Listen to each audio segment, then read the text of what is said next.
The president's accusing somebody of possible murder.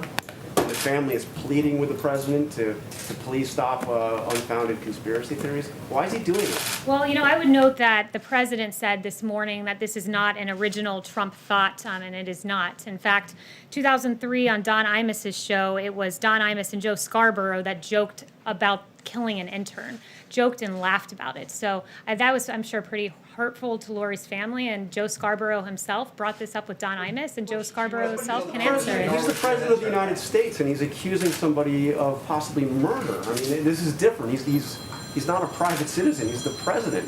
Yeah, and Joe Scarborough, if we want to start talking about false accusations, we have quite a few we can go through about Mika asserting, I'm asking about the Mika I'm asking about the president's allegation. and I'm replying to you and saying this morning, as recently, I believe it was this morning or yesterday, Mika accused the president of being responsible for 100,000 deaths in this country. That's incredibly irresponsible. They've dragged his family through the mud. They've made false accusations that I won't go through, that I would not say from this podium, against the president of the United States, and they should be held to account for their falsehoods. Joe Scarborough should be held to account for saying people will die by taking hydroxychloroquine. Never mind the millions of Americans and people across the world who take it for rheumatoid arthritis and other reasons. There are a litany of false headlines like Mika. The president spreading a false conspiracy theory that suggests that he's responsible for murder? I would point you back to Joe Scarborough, who laughed and joked about this item on Don Imus's show. It's Joe Scarborough that has to answer these questions.